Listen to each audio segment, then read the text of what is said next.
But problem आहे की young जनरेशनच financially broke आहे. तुमची मुलं जाणारच आहेत बाहेर, कारण त्यांना माहीतच नाहीये की 24 कोटीची संपत्ती 200 कोटी कशी करायची.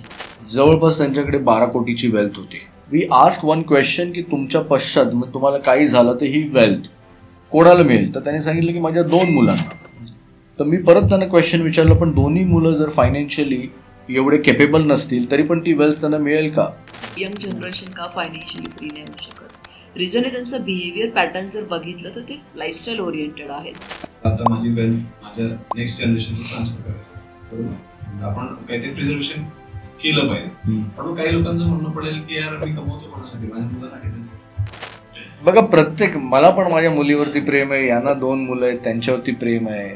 तो प्रेम पार्ट वेगळा पार्ट आहे, ट्रस्ट पार्ट वेगळा आहे. ठीक आहे, कारण मुलांवरती आपण अनकंडिशनल प्रेम करतोय, it doesn't mean unconditional trust आपण ठेवू शकतो, जेणेकरून पीस ऑफ माइंड तुम्हाला पण मिळेल मेल्यानंतर, आणि त्या मुलांना पण पीस ऑफ माइंड मिळेल. ते पण म्हणतील की बाबांनी खूप चांगलं केलं, जेणेकरून वेल्थ आपली प्रोटेक्ट राहिली आणि भविष्यामध्ये ज्यावेळेस गरज होती त्यावेळेस आपल्याला मोठी वेल्थ मिळाली. पालकांनी ही चुकी करू नये की तुमचं जे काही संपत्ती क्रिएट केली ती मुलांना इझिली येते असं जर तुम्ही त्यांना दाखवत असाल तर तुम्ही त्यांचं लाईफ पण डिस्ट्रॉय करता. आपल्या सगळ्यांना योगेश पाटीलचा नमस्कार. आपल्या सगळ्यांचं स्वागत आहे 10 पट मोठी स्वप्न पाहणाऱ्या नव्या महाराष्ट्राच्या सगळ्यात इन्स्पिरेशनल पॉडकास्टमध्ये, ज्याचं नाव आहे श्रीमंत स्टुडिओ, प्रस्तुत श्रीमंत व्हा विथ योगेश पाटील. तर मित्रांनो, आजच्या एपिसोडमध्ये आपल्या सगळ्यांसोबत आपले लाडके गेस्ट पुन्हा एकदा आलेले आहेत, नितीन सर आणि धनश्री मॅम. तर मी टाइम वेस्ट करत नाही तुमचा, आपण डायरेक्टली आजच्या पॉडकास्टला स्टार्ट करूया. आणि ज्या लोकांनी फर्स्ट टाइम या व्हिडिओवरती क्लिक केलं आणि ज्यांना माहिती नाहीये की नितीन सर आणि धनश्री मॅम कोण आहेत, तर मी आय बटन मध्ये त्यांचे जे प्रिव्हियस व्हिडिओज आहेत ते देऊन टाकेल, ते तुम्ही एकदा व्यवस्थित बघून घ्या. आणि तर मग नंतर या पॉडकास्ट वरती तुम्ही येऊ शकता. कारण काय की आपण थोडंसं सुरुवातीचे जे व्हिडिओ होते ते थोडेसे बेसिक लेवलचे होते आणि आजचा जो पॉडकास्ट आहे तो थोडासा ऍडव्हान्स लेवलचा आहे. तर टाइम वेस्ट न करता आपण स्टार्ट करतोय. परंतु त्याआधी आपल्या श्रीमंत स्टुडिओ या युट्यूब चॅनलला आता सबस्क्राईब करून ठेवा, कारण मी तुम्हाला प्रॉमिस केलेलं आहे की इथून पुढे आपण आपल्या कॉन्टेंटची लेवल ही वाढवत जाणार, म्हणून आता सबस्क्राईब करा. तर नितीन सर आणि धनश्री मॅम, तुमचं पुन्हा एकदा स्वागत आहे. थँक्यू सो मच योगेश, तुम्ही आम्हाला पुन्हा एकदा तुमच्या या पॉडकास्टवरती बोलवलं आणि तुमच्या ऑडियन्सला जे काही पर्सनल फायनान्सचं नॉलेज शेअर करायला जी संधी दिली त्यासाठी thanks. Thank you very much Yogesh sir, तुम्ही पुन्हा एकदा आम्हाला इन्व्हाइट केलं. आज आपण पुन्हा नव्याने काही गोष्टी लर्न करूया, आधीच्या काही गोष्टी असतील त्या डिलर्न करू आणि पुन्हा नवीन लर्न करूया. आता आपण एवढे सगळे पॉडकास्ट केले, माझ्या चॅनलवरती बाकीचे पण फायनान्शियल पॉडकास्ट चालूच असतात, परंतु तरी आज लोकांना फायनान्शियल बाबतीत प्रॉब्लेम आहे. टेक्नॉलॉजी ऍडव्हान्स झालेली आहे, पण फायनान्शियल प्लॅनिंगच्या बाबतीत लोक मागे पडतात. याचे काय रिझन्स आहेत?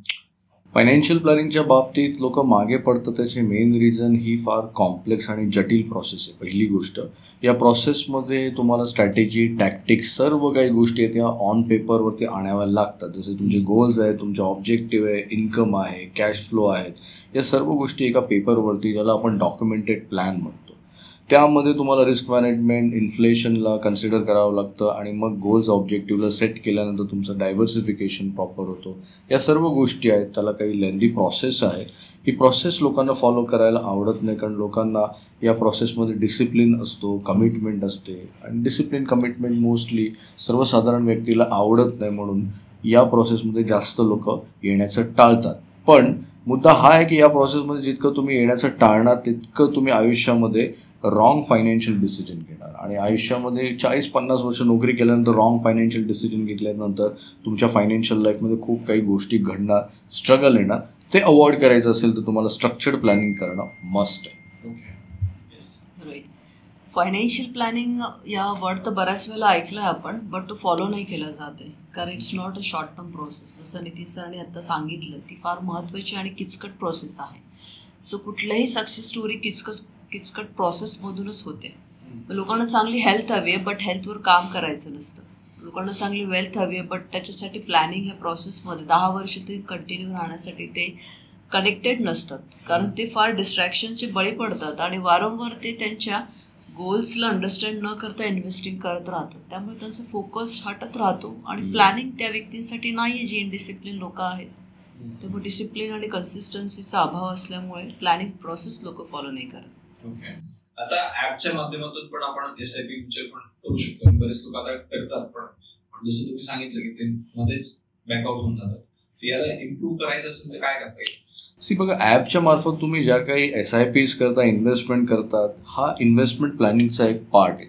पण इन्व्हेस्टमेंट प्लॅनिंग तुम्ही केव्हा करणार? ज्यावेळेस तुमचे गोल्स, ऑब्जेक्टिव्ह तुम्हाला क्लिअर आहेत की इथून 10 वर्षांनी 15 वर्षांनी तुम्हाला फायनान्शियल फ्री व्हायचं आहे, रिटायरमेंटचे फंड्स गोळा करायचे किंवा मुलांचा हायर एज्युकेशनसाठी पैसे आहेत.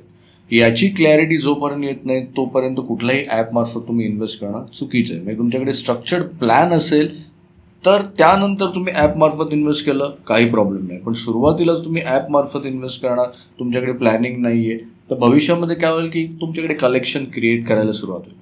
आत्ताच्या जगामध्ये जर आम्ही 2020 नंतर स्पेसिफिकली ज्यावेळेस टेक्नॉलॉजी ॲडव्हान्स झाली आणि आज आपण 2025मध्ये या 5 वर्षामध्ये लोकांकडे इन्व्हेस्टमेंट कलेक्शन इतकं मोठ्या प्रमाणामध्ये झालं आहे की त्यांनाच माहीत नाही की त्यांनी केलं आहे का एक्झॅक्टली, किती नंबर ऑफ स्टॉक्स बाय केलेत आणि किती म्युच्युअल फंड स्कीम्स त्यांनी बाय केलेले आहेत, किती रिअल इस्टेट, आणि जे फायनान्शियल मार्केटमध्ये इन्व्हेस्ट केलेलं नाही हे सर्वांनी ॲपमार्फतच केलेलं आहे. इवन सोशल मीडियावरती काही इन्फ्लुएन्सर येतात त्यांच्या सल्ल्याने केलेले आहेत.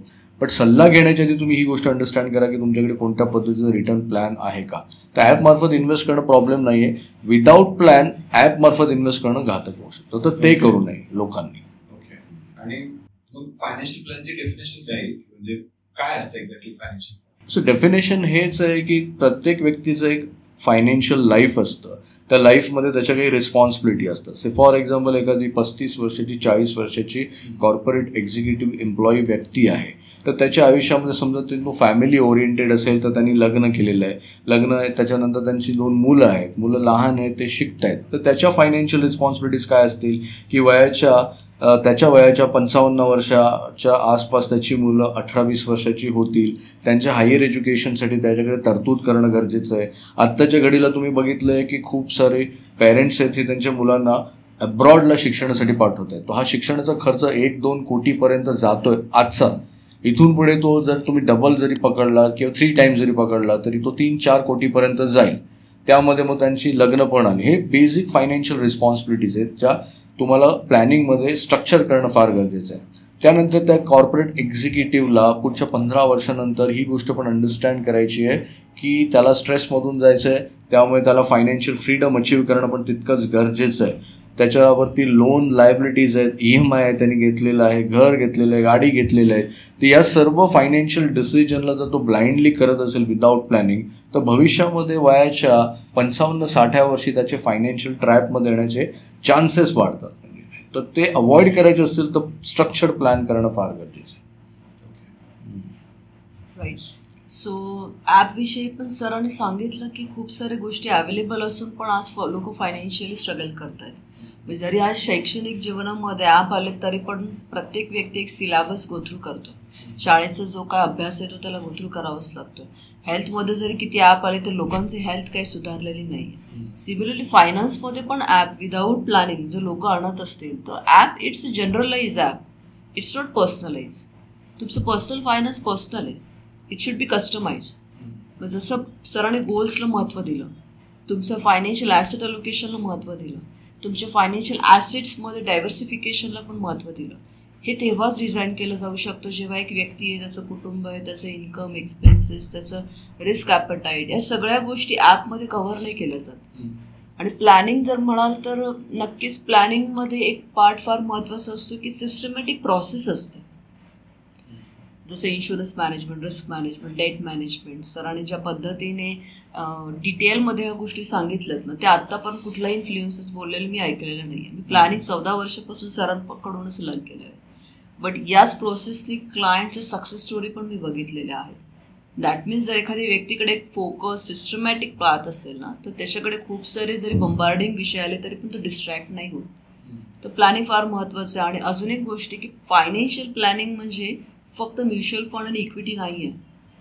ही गोष्ट नितीन सर वारंवार जाणीव करून देत आहेत की तुमच्या बास्केटमध्ये फक्त म्युच्युअल फंड आणि इक्विटी याच ॲसेट्स नाही आहेत. तुम्हाला बाकी ॲसेट्सला पण फोकस करणं तितकंच इम्पॉर्टंट आहे.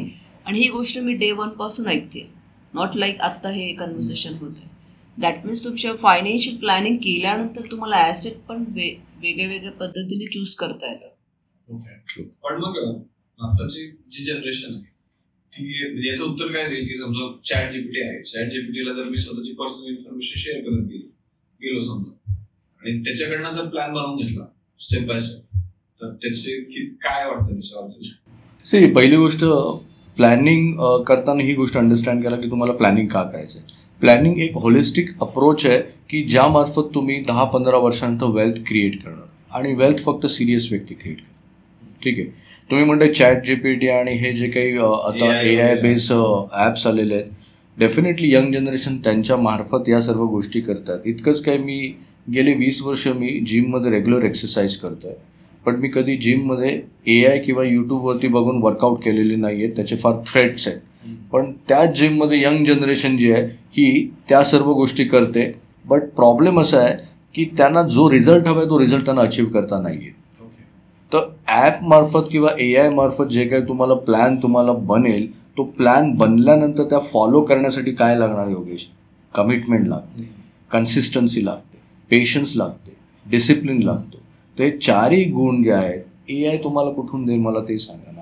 कारण तुम्हाला वेल्थ क्रिएट करायची असेल तर का वेल्थ क्रिएट करायचं असेल, बिగ్గेस्ट रिझन लागतं. आणि बिగ్గेस्ट रिझन नसेल ना तर सर्वसामान्य व्यक्ती वेल्थ नाही क्रिएट करणार. कारण सर्वसामान्य व्यक्तीच्या लाईफमध्ये ना खूप सारे डिस्ट्रॅक्शन्स आहेत. कल्चरकडून आहेत, रिलिजनकडून आहेत, इवन सिस्टमकडून आहेत, कॉर्पोरेट्सकडून आहेत. त्या डिस्ट्रॅक्शनमधून त्याला 15 वर्षामध्ये वेल्थ क्रिएट करणं फार इम्पॉसिबल गोष्ट आहे. आता ही इम्पॉसिबल गोष्ट तुम्हाला पॉसिबल करायचं असेल तर रिटन स्ट्रक्चर्ड प्लॅन लागेल. त्या प्लॅनला रिव्ह्यू करावं लागेल. रिव्ह्यू केलं, रेग्युलर रिव्ह्यू केलं तर 8-10 वर्षामध्ये कोणतीही व्यक्ती प्लॅनिंग मार्फत फायनान्शियल फ्री होऊ शकते. हे मी कॉन्फिडेंटली कुठल्याही फोरमवरती जाऊन सांगू शकतो. हे फॅक्ट आहे. राईट. सी नावडेज आमच्याकडे काही AI बेस्ड पण पोर्टफोलिओ आलेले आहेत. सरप्रायझिंगली 60-65 एजच्या क्लायंट्सचं जर AI बेस्ड पोर्टफोलिओ बनत असेल तर सगळ्यात मोठी घातक आहे. लास्ट मेनी मंथ्स आपण बघतोय की खूप मोठं रिसेशनचा इम्पॅक्ट आला आहे. मार्केटमध्ये खूप मोठं वोलॅटिलिटी आली आणि 65 एजची सायकोलॉजी नाही आहे त्याचे फायनान्शियल कॅपिटल लूज बघण्याची पण. आणि ह्या सगळ्या गोष्टी रियालिटीमध्ये फेस करतोय आम्ही. AIला माहीत नाही तुमच्याकडे कंटिन्जन्सी किती आहे. AIला हेही माहीत नाही की तुमची सायकोलॉजी काय आहे. AIला इटसेल्फ हे माहीत नाही की याने रिस्क किती घ्यायला हवी. दॅट मीन्स ती गोष्ट तुमच्यासाठी डेफिनेटली वेल्थ क्रिएशनसाठी तरी पॉसिबल नाही. फन अँड एंटरटेनमेंटसाठी AI ओके, बट वेल्थ क्रिएशनसाठी नाही.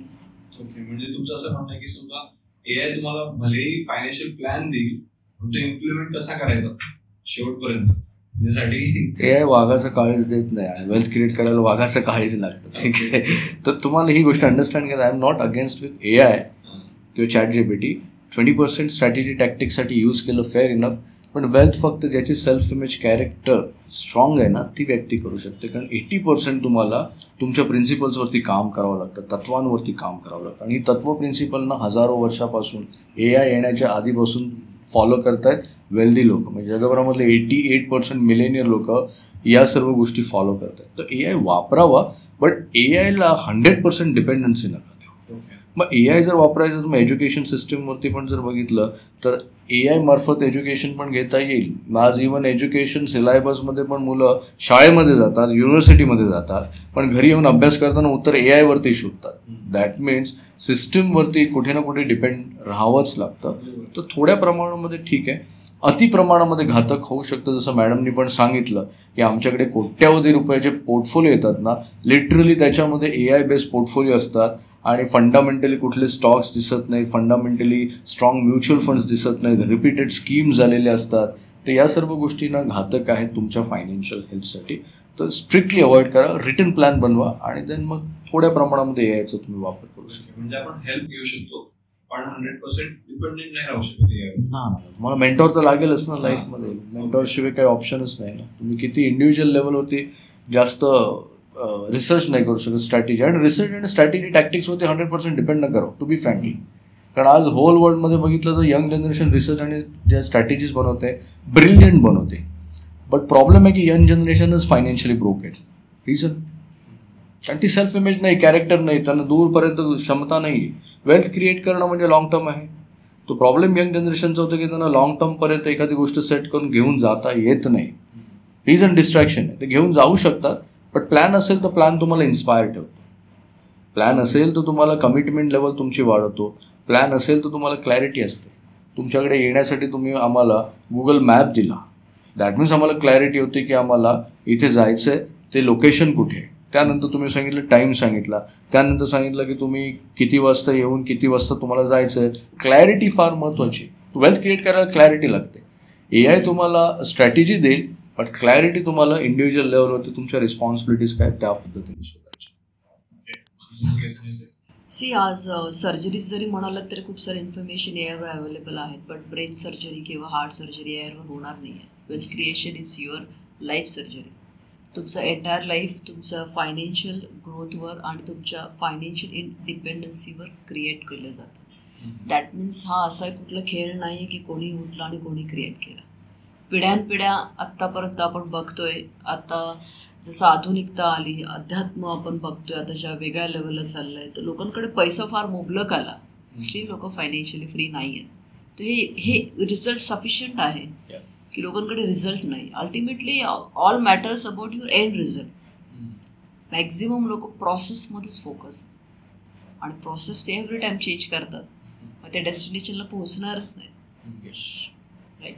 आणि आणखी अशा कुठल्या मिस्टेक्स आहेत की समजा म्हणजे रॉंग बिलीफ्स आपण म्हणू शकतो फायनान्शियल प्लॅनिंगच्या बाबतीत जे लोकांच्या मनात आहेत? रॉंग बिलीफ आहेच लोकांना. बघा, पहिली गोष्ट फायनान्शियल प्लॅनिंग डिसिप्लिन आणि कमिटेड प्रोसेस. ठीक आहे, तर लोकांना लॉंग टाईममध्ये डिसिप्लिन आणि कमिटमेंट ठेवणं पॉसिबल नाही आहे, कारण डिस्ट्रॅक्शन फार आहे. तुम्ही जसं AI उल्लेख केला, तर AI लॉन्च जवळपास जर ॲक्च्युअल जर झालं आपल्या भारतामध्ये 2020 नंतर, ज्यावेळेस टेक्नॉलॉजी इव्हॉल्व झाली, 2020 ते 2025 गेल्या 5 वर्षामध्ये AI लॉन्च होऊन AIचा सपोर्ट बऱ्याचशा लोकांनी घेतला, तरी पण गेल्या 5 वर्षामध्ये 2 ट्रिलियन मिडल क्लास लोकांची वेल्थ 1% वेल्थी लोकांकडे ट्रान्सफर झालेली, हा रिसर्च सांगतोय. याचा अर्थ काय होतो, म्हणजे हिस्ट्रीमध्ये कधी मिडल क्लास लोकांची संपत्ती 1% लोकांकडे गेली नव्हती, ती गेल्या 5 वर्षामध्ये गेली. जर AI इतका इव्हॉल्व होता आणि फक्त 100% तुम्ही AI वरतीच डिपेंड आहे, मग ही वेल्थ का ट्रान्सफर झाली? वेल्थ ट्रान्सफर का झाली? कारण फायनान्शियल लिटरसी हा एक तुमचा क्वेश्चन होता की काय मिस्टेक करतात, तर फायनान्शियल लिटरसी लोकांची फार वीक आहे. फायनान्शियल लिटरसी लोकांना वाढवणं हा त्यांचा प्रायोरिटीचा विषय नाही, हे फार घातक आहे. आणि हे जे आज गेल्या 5 वर्षामध्ये घडलं आहे ना, पुढील 5 वर्षामध्ये अजून भयानक होईल. सर्वसामान्य व्यक्ती जर अशाच पद्धतीने ब्लाइंडली फायनान्शियल डिसिजन घेईल, फायनान्शियल लिटरसी प्रॉपर नाही करेल, तर त्याची वेल्थ कॅपिटलिझमकडे ट्रान्सफर होण्याचे चान्सेस आहे. दुसरी महत्त्वाची गोष्ट, बरेचसे लोक फायनान्शियल प्लॅन न बनवता ॲपमार्फत किंवा कोणाच्याही सल्ल्याने इन्व्हेस्ट करतात. कारण एखाद्याच्या सल्ल्याने तुम्ही इन्व्हेस्ट केल्यानंतर तुमचे पैसे जात आहेत, दॅट मीन्स तुम्ही चीप सल्ला घेतलेला, ॲडवाईस चीप घेतलेले, आणि घातक गोष्ट आहे, तुमचा कष्टाचा कमवलेला पैसे आहे. तो विदाऊट प्लॅनिंग इन्व्हेस्टिंग करणं हे सगळ्यात घातक आहे. तिसरी गोष्ट, तुम्ही इन्फ्लेशनचा विचार नाही करत बरेचसे लोक. आज महागाई बघा, आज 2025मध्ये जी कॉस्ट ऑफ लिव्हिंग झालेली आहे खूप हाय झालेली. त्यामुळे काय झालं आहे, कन्झ्युमर प्राईस इंडेक्स वाढलेला आहे, ॲसेट प्राईस इंडेक्स वाढलेला आहे. ॲसेट प्राईस इंडेक्स वाढला आहे, दॅट मीन्स की प्रॉपर्टीचे रेट्स वाढलेले आहेत. सर्वसामान्य व्यक्तीला आता इथून पुढे प्रॉपर्टी बाय करणं चॅलेंजिंग होते. तो हा इन्फ्लेशनचा पार्ट आहे. सर्वसामान्य व्यक्तीने कधी इन्फ्लेशनचा विचारच नव्हता केला, त्यामुळे आज रेट्स इतके वाढलेत ॲसेट्सचे की ते बाय करणं पॉसिबल होईल. इथून पुढे 5 वर्षानंतर चॅलेंज असं येईल की लोक जास्तीत जास्त रेंटवरती राहायला येईल. रिझन हेच आहे की त्यांनी इन्फ्लेशनचा विचार नाही केला. चौथी गोष्ट महत्त्वाची आहे की रिस्क मॅनेजमेंट लोकांना अंडरस्टँड होत नाही. रिस्क मॅनेजमेंट म्हणजे की आपण कोणत्या ॲसेट क्लासमध्ये किती प्रमाणामध्ये रिस्क घ्यायला पाहिजे. आज बरेचसे पॉडकास्ट मी बघितलं की कोणीतरी एकच ॲसेट क्लासला प्रमोट करतं की म्युच्युअल फंडमध्येच करा, रिअल इस्टेटपेक्षा म्युच्युअल फंडच बेस्ट आहे. ठीक आहे, प्रत्येक ॲसेट क्लासना काही ॲडव्हान्टेज आणि डिसॲडव्हान्टेज आहे. तुम्ही 5ही ॲसेट क्लासमध्ये इन्व्हेस्ट करणं फार महत्त्वाचं आहे. कारण एकाच ॲसेट क्लासमध्ये जर तुम्ही इन्व्हेस्ट करून राहिला तर दुसऱ्या ॲसेट क्लासमध्ये काही अपॉर्च्युनिटी ती तुम्ही मिस करणं. तर मी या मताचा नाही की तुम्ही रिअल इस्टेटमध्येच इन्व्हेस्ट करा, मी या मताचा नाही की तुमचे सर्व पैसे फायनान्शियल मार्केटमध्येच इन्व्हेस्ट करा किंवा एकाच ॲसेट क्लासवरती फोकस करा. तुम्हाला कळायला पाहिजे की कोणत्या ॲसेट क्लासमध्ये तुम्हाला किती रिस्क घ्यायची आणि का घ्यायचे, का गोल्स तुमचे इम्पॉर्टंट आहेत. तर ही फार महत्त्वाची आहे की रिस्क मॅनेजमेंटमध्ये लोकांना कळत नाही की काय कुठे इन्व्हेस्ट करायचे. रिस्क मॅनेजमेंट अशा पद्धतीने करा की ज्यावेळेस तुम्ही एका ॲसेट क्लासमध्ये डिपेंड नाही राहत, दॅट मीन्स तुम्ही रिस्क कमी केली. मल्टिपल ॲसेट क्लासमध्ये तुमचे पैसे ज्यावेळेस डायव्हर्ट करता तुम्ही रिस्क कमी करता ना. आज रिअल इस्टेटविषयी मी खूप सारे इन्फ्लुएन्सर बघितले की तिथे करू नका, फायनान्शियल मार्केटमध्ये करा. पण ही गोष्ट अंडरस्टँड होत नाही आहे की त्यांना त्या पद्धतीचं नॉलेज नाही आहे ना. आज बरेचसे इव्हन पुण्यामध्ये पण मी बघितलं, इव्हन आमचं पुण्यामध्ये आता बालेवाडीमध्ये ऑफिस आहे त्या, या थँक्यू सो मच. आता त्या इथे मी बघतोय तर खूप सारे आजूबाजूला कमर्शियल ऑफिसेस बनतायत अजून. पण आता मुद्दा असा आहे की बरेचसे लोक आजही वर्क फ्रॉम होम करतायत, त्यामुळे हे सर्व ऑफिस स्पेस विकल्या जाणार नाहीत किंवा ज्यांनी घेतलेले आहेत विकलेले आहेत त्याला बाहेर नाही मिळणार किंवा रेंट मिळणार नाही, चॅलेंजेस होतील. तर ही एक अपॉर्च्युनिटी म्हणून कशी तुम्ही बघू शकता की त्यामधली पहिली पार्किंग स्पेस आहे ना ही विकत घ्यायला सुरुवात करा. It's a good investment. आता ती विकत घेतल्यावरती ऑफिसेसमध्ये लोक येणार नाहीत, वर्क फ्रॉम होम जास्त करणार. कारण गेल्या 5 वर्षामध्ये ही पण गोष्ट की 29,000 स्मॉल कंपनीज इंडियामध्ये बंद झाले. तर ही पण एक अपॉर्च्युनिटी की जर त्यावेळेस तुमचं ऑफिसेसचं रेट कमर्शियलचं खालती आल्यावरती ती कमर्शियल प्रॉपर्टी तुम्ही ज्यावेळेस बाय करता, उद्या तिथे डेव्हलपर येणार आणि तिथे रेसिडेन्शियल प्रॉपर्टी बनवणार, तुम्हाला रेट आणि हाईक मिळणारच आहे ना. एका ॲसेट क्लासवरती डिपेंड न करा, रिस्क मॅनेजमेंट प्रॉपर. त्या 4 लोक मिस्टेक करतात लाईफमध्ये, ही फार महत्त्वाची. 5वी बिगेस्ट मिस्टेक, एक्सपर्टचा कधी सल्ला नाही घेत. कारण त्यांना एक्सपर्ट जो आहे हा नेहमी कॉस्टली वाटतो आणि चीप ॲडवाईस देणारे असतात ना त्यांच्या पाठी धावत असतात. Cheap advice over the bed far costly होते, हा आमचा एक्सपिरियन्स आहे. 5 गोष्टी जर सर्वसामान्य व्यक्तीने जर टाळल्या, सर्वसामान्य व्यक्तीला मी तुम्हाला सांगतो योगेश, कोणी श्रीमंत व्हा बनण्यापासून कोणी अडवणार नाही, ही रियालिटी आहे लाईफमध्ये. मिस्टेकचं पार्ट जर कन्सिडर केलं तर आता अजून एक गोष्ट फार महत्त्वाची वाटते की ज्याला हायलाईट करायला हवं आहे.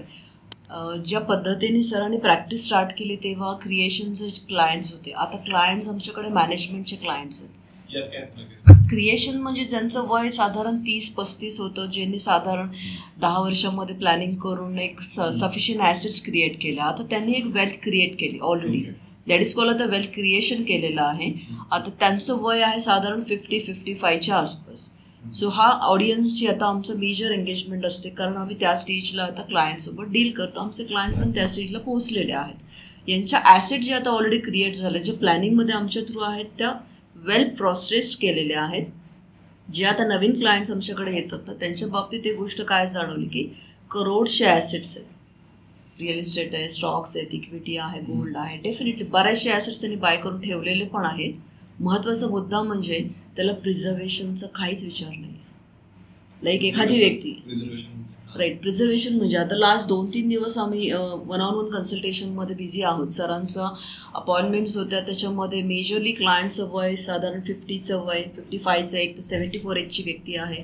यांच्या केसेसमध्ये काय गोष्ट जाणवली की यांनी आत्तापर्यंत 12, 15, 20 कोटीचे 24 कोटीचे ॲसेट्स क्रिएट केलेले आहेत. बट त्या क्रिएट फक्त केलेल्या आहेत, बट इट डज नॉट मीन की त्या प्रोटेक्ट होणार आहेत. जर कॅपिटलिझम या काही बऱ्याचशा मार्ग थ्रू तुमचा पैसा घेऊन चालला आहे म्हणजे तुमचा पैसा प्रोटेक्ट नाही आहे, प्रिझर्व नाही आहे. आणि जर तुमचा पैसा आत्ता क्रिएट केला, त्याला तुम्ही प्रोटेक्ट नाही केलं, त्याला कंपाऊंडिंग नाही केलं, फेन्सिंग नाही केलं, तर तो तुमचा पैसा तुमच्या हातातून निसटून जाणार. There is no plan of any estate planning. There is no plan of their legacy creation. ज्या संपत्तीतून त्यांच्या 3 पिढ्या फायनान्शियली फ्री होत आहेत, but they are not aware about to plan this money. तर ही फार भयानक स्टोरी आता हल्ली आम्ही बघतोय. आणि ही जनरेशन कोण आहे, 60s, 70s, 50s एजमधली जी आहे त्यांनी आता ऑलरेडी वेल्थ क्रिएट केलेली. आता ते रिटायरमेंटच्या स्टेजला आले, बट रिटायरमेंटच्या स्टेजला आल्यानंतर पण ॲसेट्स ओपन आहेत. कोणी येईल आणि त्यांचे ॲसेट्स घेऊन जाईल काही ना काही मिस्टेकच्या मार्फत. तर याविषयी नितीन सर पण खूप चांगलं आहे, इन्साईट्स देतील. बट हा एक मला महत्त्वाचा पॉईंट वाटला की हा लोकांनी इग्नोर केला आहे आणि त्यामुळे नेक्स्ट जनरेशन पूर्ण बाहेर चालली. कशासाठी? पैसे कमवायला. ऑलरेडी यू हॅव क्रिएटेड आणि तिकडे कुठलाच मेकॅनिझम तुम्ही क्रिएट नाही केला ज्याला प्रोटेक्ट करणं, प्रिझर्व करणं, ग्रो करणं, मल्टिप्लाय करणं, इस्टेट प्लॅनिंग करणं, लिगसी क्रिएट करणं. तर तुमची मुलं जाणारच आहेत बाहेर, कारण त्यांना माहीतच नाही आहे की 24 कोटीची संपत्ती 200 कोटी कशी करायची, जी बट नॅचरल होऊ शकते कंपाऊंडिंगने. तर मला वाटतं नितीन सर याविषयी तुम्ही पण थोडं हायलाईट करावं, कारण ही फार इग्नोर्ड गोष्ट आहे. वेल्थ हा विषय निघाला तर फक्त क्रिएशन हा पार्ट नाही आहे, तो सुरुवात होते क्रिएशनपासून. तुमच्याकडे काहीच नाही तर तुम्हाला वेल्थ क्रिएट करणं ही एक प्रोसेस असते. क्रिएशन करता करता एक मॅनेजमेंटची प्रोसेस असते, कारण क्रिएशनमध्ये तुम्हाला वेल्थ तुमची रिस्क मॅनेजमेंटपासून वाचवायची पण आहे. मॅनेजमेंटच्या नंतर तुम्हाला एक वेल्थ प्रिझर्वेशनची पण प्रोसेस असते. प्रिझर्वेशन म्हणजे एक सफिशियंट वेल्थ एका आयुष्याच्या अशा स्टेजवरती तुम्ही क्रिएट केलेली आहे, तर ही प्रिझर्व करणं फार गरजेचं आहे. प्रिझर्व तुम्हाला कोणापासून वाचवायची, ती वाचवायची आहे की कॅपिटलिझमपासून. कॅपिटलिझम म्हणजे की तुम्ही बॅड फायनान्शियल डिसिजन घेणं, असे रिअल इस्टेटमध्ये तुम्ही इन्व्हेस्ट केलेले, लँडमध्ये इन्व्हेस्ट केलेलं आहे, तर तिथे लिटिगेशन आलेलं आहे. तर लिटिगेशन आलं तर तुम्हाला त्याच्यातून बाहेर पडण्यासाठी बरेचसे लिगल कंप्लायन्स गोष्टी घडतील.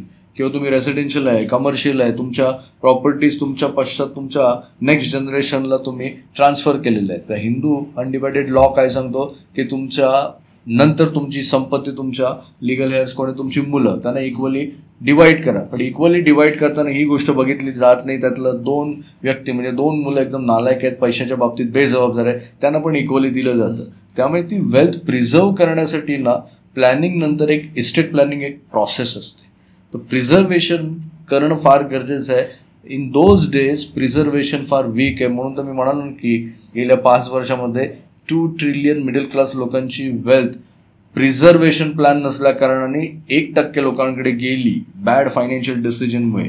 तो प्लॅनिंग मस्ट आहे. प्लॅनिंगमध्ये तुम्हाला कुठल्या स्टेजमध्ये आहेत हे तुम्ही कळतं. प्लॅनिंगमध्ये तुम्ही डिसिप्लिन राहण्यासाठी, इन्स्पायर राहण्यासाठी फार मदत होते. अदरवाईज डिस्ट्रॅक्शन इतके आहेत, AI आहे, ॲप्स आहेत, कोणी येतं काही बोलतं आणि अजेंडा घेऊन येतं. तर प्रत्येक अजेंडाचं तुम्ही जर बळी पडत गेलात तर तुम्ही तुमच्या इन्व्हेस्टमेंट्स वारंवार चेंज करणार, बॅड फायनान्शियल डिसिजन घेणार, तुम्हाला कळणारच नाही एक्सपर्ट कोण आहे. तर बरेचसे लोक आहेत की ज्यांना प्लॅनिंगची गरज आहे, पण प्रत्येकाचा प्लॅन हा डिफरंट असू शकतो. ही पण गोष्ट तितकीच महत्त्वाची आहे. तुमच्यासाठी जो प्लॅन बनेल हा तुमच्या गरजेनुसार बनेल. तुमचा प्लॅन सेम दुसऱ्या व्यक्तीचा नसेल, जी कॉर्पोरेट एक्झिक्युटिव्ह आहे त्याच्यासाठी वेगळा प्लॅन असेल, त्याच्या रिस्पॉन्सिबिलिटीज वेगळ्या आहेत, त्याच्या कमिटमेंट्स वेगळ्या आहेत, त्याला 10-15 वर्षांनी फायनान्शियल फ्री व्हायचं आहे.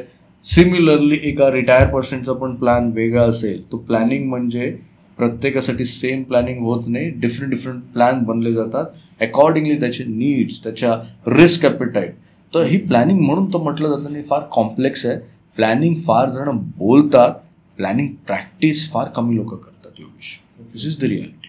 आता हे जे तुम्ही प्रिझर्वेशनचं सांगितलं ते थोडंसं डिटेलमध्ये सांगा, कारण तोच प्रॉब्लेम आहे आजच्या जनरेशनचा, म्हणजे ज्यांनी पैसे कमवलेले आहेत पण त्यांना त्याच्या मुलांवरती विश्वास नाही आहे किंवा तो पैसा वाया जाऊ शकतो, त्याला प्रिझर्व कसं करायचं. एक बघा, आता कालच्याच घडीचे आमच्याकडे केस स्टडी आलेली, पूर्ण फॅमिली आलेली. ठीक आहे, जे वडील होते हे जॉब करत होते, त्यांचं एज 56 होतं, जवळपास त्यांच्याकडे 12 कोटीची वेल्थ होती. मुलगा जो होता हा जवळपास 35-36 वर्षाचा होता आणि हा ॲव्हरेज 30-35 हजार रुपये कमवत होता. तर ही गोष्ट अंडरस्टँड होत होती की मुलगा फायनान्शियली तितका रिस्पॉन्सिबल नव्हता आणि ती वेल्थ यांच्या पश्चात तो सांभाळणारा कॅपेबल नव्हता. वी आस्क वन क्वेश्चन की तुमच्या पश्चात मग तुम्हाला काही झालं तर ही वेल्थ कोणाला मिळेल. तर त्याने सांगितलं की माझ्या 2 मुलांना. तर मी परत त्यांना क्वेश्चन विचारलं, पण दोन्ही मुलं जर फायनान्शियली एवढे कॅपेबल नसतील तरी पण ती वेल्थ त्यांना मिळेल का. मग दुसरा ऑप्शन काय म्हणतात, तर मी म्हटलं दुसरा ऑप्शन आहे की तुम्हाला ट्रस्ट बिल्ड करणं, जेणेकरून त्या ट्रस्ट मार्फत तुम्हाला या सर्व कॉन्फिडन्स गोष्टी आहेत त्या तुम्हाला क्रिएट करता येईल आणि तुमची वेल्थ आहे ही प्रोटेक्ट राहील, प्रिझर्व राहील. म्हणजे लाईक संस्था एक ट्रस्ट आपण क्रिएट करतो, जसं फॅमिली ट्रस्ट आपण क्रिएट करू शकतो. तर त्या फॅमिली ट्रस्टचा रोल काय राहील की त्यांची वेल्थ ती प्रोटेक्ट राहील आणि त्या वेल्थमधून त्यांच्या मुलांना इन्कम दिलं जाईल दर महिन्याला आणि त्यांची वेल्थ तशीच प्रोटेक्ट राहील. मुलं जोपर्यंत जाणकार होत नाही, मुलं जोपर्यंत ती वेल्थ कॅपेबल नाही होत, क्षमता नाही आहेत क्रिएट करण्याची किंवा मॅनेज करण्याची, तोपर्यंत ती वेल्थ तशीच राहील. या पद्धतीने ट्रस्ट पण आपल्याला क्रिएट करता येईल. हे करण्यामागचं रिझन आहे की तुम्ही 30-35 वर्ष मेहनत केलेली आहे. 30-35 वर्षाच्या मेहनतीनंतर 12 कोटी तुम्ही जमवलेले आहे. आता 12 कोटी जमवल्यानंतर डायरेक्टली तुम्ही तुमच्या मुलांना ही संपत्ती एकाच इंटेन्शनने देत आहेत की हे ब्लड रिलेशन आहेत, वेअर एज ते वेल्थ तुमची कॅपेबल नाही आहेत सांभाळण्यासाठी. तर ही गोष्ट कुठेतरी चुकते आणि म्हणून आपल्या इथे भारतामध्ये स्पेसिफिकली जनरेशनल वेल्थ आहे ना टिकत नाही. म्हणजे एक जनरेशन क्रिएट करते, दुसरी जनरेशन फार उपभोगते, थर्ड जनरेशनपर्यंत वेल्थ जात नाही. रिझन हेच आहे. म्हणजे 12 कोटीची वेल्थ जर आम्ही आता प्रोटेक्ट केली त्यांना जर म्हणालो तर बिलीव्ह नाही करणार 25 वर्षानंतर ती वेल्थ त्यांची 250 कोटीची होते उपभोग घेऊन पण. म्हणजे नेक्स्ट जनरेशनला 250 कोटीची वेल्थ आहे बट 250 कोटी त्यांना युटिलाइज नाही करता येणार, त्याच्यातून इन्कम मिळेल. व्हॉट एव्हर, म्हणजे तुम्हाला तसे प्लॅन करावं, not SWP, there are multiple plans. म्हणजे त्याच्यामध्ये 12 कोटीची वेल्थ आज आहे ती 250 कोटीची होईल, त्याच्यामध्ये फक्त म्युच्युअल फंड्स नाही आहेत, म्युच्युअल फंड असले तर फक्त SWP प्लॅन केलं असतं. याच्यामध्ये रिअल इस्टेट पण आहे, त्यामुळे रिअल इस्टेटचं रेंटल इन्कम पण पार्ट आला आणि बऱ्याच गोष्टी आहेत. तुम्ही SWP एक स्ट्रॅटेजी आहे, बट ही काही स्ट्रॅटेजी एवढी काही खास नाही की तुम्हाला त्याच्यामध्ये एकाच 2-4 फंड्समध्ये इन्व्हेस्ट करून तुम्हाला पैसे विड्रॉ करायचे आहेत. नावडेज SWP स्ट्रॅटेजी तर वर्स्ट स्ट्रॅटेजी आहे, कारण लोकांनी पैसे इक्विटीमध्ये इन्व्हेस्ट केलेत आणि त्याच्यातून उत्पन्न काढतात, त्यांचा इक्विटीचा पोर्टफोलिओ पूर्ण हललेला आहे. तर तुम्हाला त्या पद्धतीने तुमची वेल्थ क्रिएट करताना प्रोटेक्ट पण करायची आहे, मॅनेज पण करायची आहे. महत्त्वाची गोष्ट प्रिझर्व करायची. प्रिझर्वेशन सगळ्यात डिफिकल्ट स्ट्रॅटेजी आहे. क्रिएशनसाठी काय ॲप वापरला तुम्ही, SIP केलं आणि तुम्ही 15 वर्ष त्या SIP ढुंकून बघितलं नाही, तुमच्याकडे काहीतरी क्रिएट होईल. प्रिझर्वेशनसाठी तुम्हाला दुसरी स्ट्रॅटेजी लागेल, प्लॅन लागेल. तर ते प्रिझर्वेशन या पद्धतीने आम्ही करतो. ट्रस्ट म्हणा, व्हील म्हणा, या सर्व गोष्टी तुम्हाला प्रिझर्वेशनमध्ये करता येऊ शकतात. म्हणजे प्लॅनिंग केल्यानंतर तुम्हाला इस्टेट प्लॅनिंग हा पार्ट का महत्त्वाचा आहे हे अंडरस्टँडिंग होतं. बरोबर आहे, कारण इतके वर्ष मेहनत करून एखादा माणूस जर समजा 20 कोटी जमवतोय, त्याची पूर्ण आयुष्याची कमाई आहे, 20 कोटी आपल्या डायरेक्ट मुलांच्या नावावर करतोय, चुकून मुलांनी जर ती घालवून टाकली. योगेश, तुम्ही आम्हाला सांगा की जर मी आज 47 एजचा आहे, मी 60 एजपर्यंत 1000 करोडची वेल्थ क्रिएट करतोय, तर मी ती अशा व्यक्तीला देऊ का जी केपेबल नाही आहे वेल्थ हँडल करण्याची. रिस्पेक्ट फक्त ह्याच गोष्टीचा नाही होत ना की ती फक्त फॅमिली मेंबर्स आहेत किंवा लव्ह वन्स आहेत म्हणून ती वेल्थ ट्रान्सफर नाही करू शकत. ती व्यक्ती केपेबल पण पाहिजे ना. त्यामुळे प्रिझर्वेशन फार महत्वाचं आहे. जर तुम्ही आपण काहीतरी मार्ग काढू शकतो की म्हणजे ते पैसे पण टिकून राहतील आणि आपण समोरच्याला काहीतरी फायदा करू शकतो. कारण एखादी व्यक्ती 35-40 वर्ष कष्ट करते, मेहनत करते आणि ही संपत्ती क्रिएट केली. मुद्दा फक्त पैशाचा नाही आहे, त्याच्या कष्टाचा, मेहनतीचा किंवा ज्या काही रिस्क त्यांनी घेतले त्याचा पण आहेत ना. तर त्याची संपत्ती त्याच्यानंतर जिवंत राहत असेल, दॅट मीन्स लिगसी त्यांनी क्रिएट केली ना. लिगसी म्हणजे की तुमच्या पश्चात तुमच्या गोष्टी जिवंत राहणं. आज तुमचं पॉडकास्ट चॅनल तुमच्या नंतर पण जिवंत राहणार आहे. तुमच्या नंतर पण त्या व्हिडिओज लोक बघणार आहेत, ही व्हिडिओ बघणार आहे. त्यामध्ये एक व्यक्ती प्रिझर्वेशनसाठी आम्हाला कॉन्टॅक्ट करेल, एक व्यक्ती वेल्थ क्रिएशनसाठी कॉन्टॅक्ट करेल, फायनान्शियल प्लॅनिंगसाठी कॉन्टॅक्ट करेल. तो हे क्रिएशन आहे. इनफॅक्ट तुमचं पण या चॅनलला प्रॉपर प्रिझर्वेशन करणं फार गरजेचं आहे. राईट. प्रिझर्वेशनच्या पार्टविषयी नितीन सरांनी तर खूप मोठे इन्साइट्स दिले, ज्याच्याविषयी अजून पण लोकांनी विचारच केलेले नाहीये. आणि टॉपिक कुठं झालाच नाही. फर्स्ट टाइम आपण या टॉपिकवरती बोलतोय. या टॉपिकवर आपण का बोलतोय, कारण प्रॅक्टिसने आमची प्रोसेस त्या लेवलला आता आलेली आहे. नितीन सरांना every day some person call आणि त्यांच्या कन्व्हर्सेशनमध्ये हेच असतं, माझ्याकडे एवढ्या कोटीचे ॲसेट्स आहेत आणि मला याच्याविषयी आता क्लिअरिटी नाही आहे. जर एखाद्या व्यक्तीला क्लिअरिटी नाही आहे, याचं सगळ्यात मोठं साईन हेच आहे की ती व्यक्ती ही ॲसेट लूज करू शकते. राईट. अगेन महत्त्वाचा अजून एक मुद्दा मी इथे शेअर करेल की सरांच्या कन्व्हर्सेशनवरूनच मी ऐकलेलं आहे, आत्ताची जी लास्ट पिढी आहे तीच असेट क्रिएट करू शकते, वेल्थ क्रिएट करू शकते. यांची संपत्ती जर प्रोटेक्ट नाही झाली तर ही तर जाईलच, याची पुढची जनरेशन ॲसेट आणि वेल्थ क्रिएशन करण्याची शक्यता नाही आहे. माईट बी हे काही राईट. असं का म्हणतोय, कारण जेवढं आम्ही आता यंग जनरेशनसोबत काम करतोय तर पहिली गोष्ट ते स्थिर नाही आहेत, त्यांचं माइंडसेट फार वोलेटाईल आहेत, ॲसेट्सवर फोकस नाही आहेत, लाईफस्टाईल ॲसेट्सवर जास्त फोकस केलेला आहे. आज त्यांच्याकडे 3-3, 4-4 कोटींची घरं आहेत, बट 4 कोटी रिटायरमेंटचा विचारही नाही आहे. आज ती मुलं आज इथे भारतामध्ये असून पण भारताच्या बाहेर शिक्षणाला. अजून एक गोष्ट सांगेल की सिनियर सिटीजनचा बराचसा पैसा प्रिझर्वेशनच्याच पॉईंट ऑफ व्ह्यूने सांगेल की करोड्समध्ये पैसा मुलांच्या शिक्षणाला चालला आहे आणि तो मुलगा पुन्हा करोड्स कधी कमवणार याची काहीच क्लॅरिटी नाही आहे. रादर हेच करोड्स जर त्या सिनियर सिटीजननी प्रॉपर मॅनेज केली असते, मल्टिप्लाय केली असते, तर त्या मुलाचा हा बिझनेस झाला असता. माझी 10 कोटीची संपत्ती क्रिएट झाली असते. तर माझं म्हणणं हे नाही की शिक्षणाला तुम्ही खर्च करू नका, तुम्ही प्लॅन करून खर्च करा. आत्ता ब्लाइंडली खर्च होत आहे आणि ब्लाइंडली खर्च होत आहेत, त्याच्यामुळे काय होते की हा पण पैसा प्रिझर्व नाही होते ना. ब्लाइंडली घरं बाय केली जात आहेत, ब्लाइंडली. इव्हन काही क्लायंट आता आमचे असे आहेत की UK ला स्थायिक झाले, इमिजिएटली त्यांनी 4-8 कोटीची घरं घेतलेली आहेत. तिथेही ते पेचेक्स टू पेचेक्सच लाईफ जगतायत. आता ही जनरेशन कोण आहे, ही 30s मधली. तुम्ही म्हणालात ना की यंग जनरेशन का फायनान्शियली फ्री नाही होऊ शकत. रिझन आहे त्यांचा बिहेवियर पॅटर्न जर बघितलं तर ते लाईफस्टाईल ओरिएंटेड आहेत. त्यांना ॲसेट्समधलं काही फरक कळत नाही आहे, मेजर फायनान्शियल प्रिन्सिपल्स त्यांना माहीत नाही आहेत. त्यांना फक्त वाटतं की त्यांची एज्युकेशन डिग्री आहे, त्यांच्याकडे एक चांगला पगार आहे, त्यामुळे ते फायनान्शियली फ्री होतील. नाही, ते सगळ्यात जास्त ब्रोक होणारे जनरेशन आहे. तर ह्या जनरेशनला जर प्रोटेक्ट नाही केलं ना तर ते त्यांच्या मुलांना पण हेल्प नाही करू शकत. तर ही जनरेशन सगळ्यात महत्त्वाची आहे, ज्या जनरेशनला प्रोटेक्ट करण्यासाठी वारंवार नितीन सर ॲग्रेसिव्हली काम करत आहेत. अदरवाईज गेली नेक्स्ट जनरेशन कामातून गेली. दॅट इज कॉल म्हणजे टेक्नॉलॉजीमुळे काय झालं माहिती आहे का, यंग जनरेशनला मी दोष देत नाही आहे, एक ओव्हर कॉन्फिडंट बायस क्रिएट झालं. म्हणजे वेल्थ क्रिएशनच्या जर्नीमध्ये आम्ही ना सायकोलॉजी जर बघतो तर हा एक सायकोलॉजिकल भाग आहे की ओव्हर कॉन्फिडंट बायस. ज्यावेळेस तुम्ही ओव्हर कॉन्फिडंट बायसने सतत फायनान्शियल डिसिजन घेता ना त्यावेळेस फायनान्शियल ट्रॅपमध्ये येण्याचे चान्सेस जास्त असतात. तो young generation over confident bias. Generation x म्हणजे 40 ते 55 वर्षाचे कन्फ्यूज स्टेटमध्ये पण कोणतंही फायनान्शियल डिसिजन घेतलं की तुम्ही फायनान्शियल ट्रॅपमध्ये येणार. राहिला पार्ट काय की प्लॅनिंग का करा, तुम्ही कन्फ्यूज स्टेटमधून बाहेर जाता.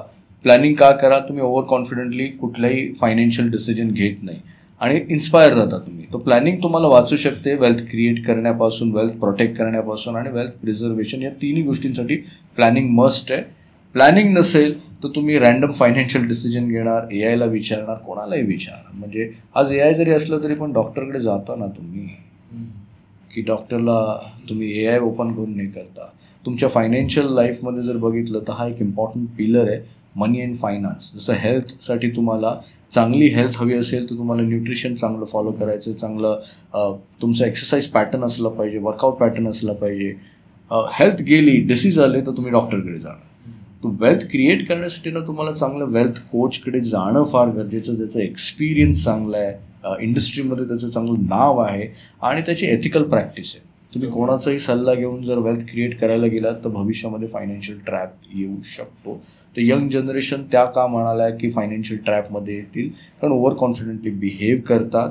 हा दोष त्यांचा नाही आहे, दोष सिस्टमचा आहे. म्हणजे ओव्हरऑल तुम्ही जे काही बघताय त्यामध्ये बरेचसं नॉलेज डिस्ट्रॅक्टेड फॉर्मॅटमध्ये अवेलेबल आहे. योगेश मला सांगा की इतके सारे पॉडकास्ट आहे, असं कुठला पॉडकास्ट आहे की ज्या पॉडकास्टमध्ये 1, 2, 3, 4, 5, 6, 7, 8, 9 आणि 10 स्टेप ऑथेंटिक आहेत. याच फॉलो केल्यावरती तुम्ही फायनान्शियल फ्री होऊ शकता, दुसरं काही नाहीच आहे असं कोणीच सांगत नाही कारण डिस्टर्ब झालेत लोक. तर प्लॅनिंगमध्ये तुम्हाला या 10 स्टेप्स मिळतील जे आम्ही सांगतो की या 10 स्टेप्सच आहेत, याच फॉलो करा. बाकीच्या सगळ्या गोष्टी सोडून द्या वेल्थ क्रिएट करायचं असेल. कारण बाकीचा वेळ तुम्ही घालवा ना तुमच्या हेल्थवरती घालवा, तुमच्या मेंटल पीसवरती घालवा, तुमच्या करिअरवरती, रिलेशनशिपमध्ये. एकच गोष्ट अशी आहे की जी तुम्हाला डेलिकेट करता येऊ शकते. Health, relationship, career, mental peace तुम्ही कोणालाही डेलिकेट करू शकत नाही. मेजॉरिटी लोक त्यांचं फायनान्स एआय आणि चीप ॲडवायझरला डेलिकेट करतात. तो प्रॉब्लेम झाला. पण मग त्या 10 स्टेप्स आपण शॉर्टमध्ये ऐकूया, नंतर मी तुम्हाला पुढचा क्वेश्चन. ओके, म्हणजे 10 म्हणजे मी जस्ट एक्झाम्पल सांगितलं, पण आयडियल 5 स्टेप्स मी तुम्हाला सांगतो, एकदम कट डाऊन करून 5 स्टेप्स सांगतो की 5 स्टेप्स तुम्हाला प्लॅनिंगच्या कोणत्या असतात ज्याला आपण स्ट्रक्चर्ड प्लॅनिंग म्हणतो. नंबर 1 जी स्टेप असते की तुम्हाला कम्प्लिटली आम्ही 2 ते 3 तास आमची जी स्टेप असते, पहिली स्टेप असते ज्याच्यामध्ये कम्प्लिटली क्लायंटच्या डेटा आम्ही कॅप्चर करतो, गॅदर करतो. डेटामध्ये काय असतं, त्याचं इन्कम, एक्सपेन्सेस, त्याच्या लायबिलिटीज, EMI कुठे पे करतोय, यांनी काय करतं माहिती का, ही व्यक्ती कमवण्यामध्ये कशी आहे, ही व्यक्ती खर्च करण्यामध्ये कशी आहे, ही व्यक्ती खर्च करताना लोन लायबिलिटीमध्ये गेली आहे, ती व्यक्ती सेल्फ इमेज त्याची कशी आहे, या 3 बेसिक गोष्टी कळतात. त्यानंतर आम्ही त्याचे गोल्स, ऑब्जेक्टिव्ह त्याच मीटिंगमध्ये सेट करतो. आणि हे गोल्स ऑब्जेक्टिव्ह साधेसुधे नसतात, त्याचे जीवन मरणाचे गोल्स असतात. जसं त्याच्या मुलाचं 10-15 वर्षानंतर हायर एज्युकेशन, तो कॅनडाला जाणार आहे, US ला जाणार आहे, त्याला आत्ता माहीत नाही आहे, पण टेंटेटिव्ह त्याला ते पैसे तिथे जमा करायचे as per their financial situation. म्हणजे त्याचं इन्कम किती आहे त्या पद्धतीनेच त्याचा फंड गोळा करायचा आहे. मेजॉरिटी लोक काय करतात की त्याचं इन्कम जे आहे त्याच्यापेक्षा जास्त वाजवीपेक्षा मुलांच्या शिक्षणासाठी खर्च करतात. मेजॉरिटी लोक काय करतात, त्याचं इन्कम आहे त्याच्यापेक्षा जास्तीच्या पटीने घरासाठी खर्च करतात. कालच्याच घडीमध्ये एक डॉक्टर मॅडम आलेल्या, पुण्यामधल्याच होत्या, 49 एज होतं त्यांचं आणि त्यांनी 2.5-3 कोटीचं घर घेतलेलं. त्यांचं वार्षिक उत्पन्न होतं 30 लाख रुपये. म्हणजे त्यांच्या वार्षिक उत्पन्नाच्या 10 पटीने त्यांनी स्ट्रेच केलेलं, ओव्हर स्ट्रेच केलं त्यांनी. त्याचा इम्पॅक्ट काय झाला, आता त्यांना प्रॅक्टिस करायची इच्छा नाही तरी पण त्यांना प्रॅक्टिस करावी लागते, पैसा कमवावा लागतो. तर हे बॅड फायनान्शियल डिसिजन घेतले. तर गोल्स आणि ऑब्जेक्टिव्ह या पद्धतीने आम्ही सेट करतो पहिल्या स्टेपमध्ये. त्यानंतर आम्ही काय करतो की बॅकएंडला 10 ते 12 तास आमची टीम फायनान्शियल प्लॅन कन्स्ट्रक्ट करते. तो कन्स्ट्रक्ट करताना ती काय करते, त्याचे गोल्स, ऑब्जेक्टिव्ह, ॲसेट्स पूर्णपणे गॅदर करते. गॅदर केल्यानंतर प्रत्येक ॲसेट, कुठली ॲसेट कोणत्या फायनान्शियल गोलला आपल्याला लिंक करता येऊ शकते. कारण तुम्ही इन्व्हेस्टमेंट केलेले आहेत, बऱ्याचशे म्युच्युअल फंड्स केलेले आहेत. मोस्ट ऑफ द टाइम विचारतो आम्ही की तुम्ही योगेश का म्युच्युअल फंड केलेलं आहे? हा माझ्या रिटायरमेंटसाठी. म्हटलं तुम्ही 50 म्युच्युअल फंड केलेले आहेत, यातलं कुठला म्युच्युअल फंड तुमच्या रिटायरमेंटसाठी तो सांगा आणि त्याचं ॲलोकेशन तुम्ही कसं केलेलं ते सांगा. तर ते सांगता येत नाही. तर बॅकएंडमध्ये काय करतो की आम्ही तो पोर्टफोलिओ कलेक्ट केला आहे, इक्विटीचा असतो, म्युच्युअल फंडचा असतो, इव्हन रिअल इस्टेटचा असतो. या सर्व गोष्टी कोणत्या कोणत्या फायनान्शियल गोलला सेट करता येतील, त्याच्यामध्ये काही रिस्ट्रक्चर करता येईल. बॅकएंडमध्ये टीम आमची ह्या सर्व गोष्टी क्रिएट करते. टीम धनश्री मॅडमसोबत, माझ्यासोबत पण कन्सल्ट करते की हा असा असा प्लॅन आहे, यामध्ये काय बेस्ट आपण अजून ॲड करू शकतो जेणेकरून रिस्क मॅनेजमेंट त्यांचं चांगल्या पद्धतीने होईल. तो ही सेकंड स्टेप येते की जिथे प्लॅन बनतो. थर्ड स्टेप, प्लॅन बनल्यानंतर तो प्रेझेंट केला जातो की ही तुमची फायनान्शियल सिच्युएशन आहे, तुमचे हे गोल्स आहेत, तुम्हाला पुढच्या 15 वर्षानंतर 6 कोटी सर रिटायरमेंटला लागत आहेत, जागेवरती या आणि हा खेळ बंद करायला यायचा आता.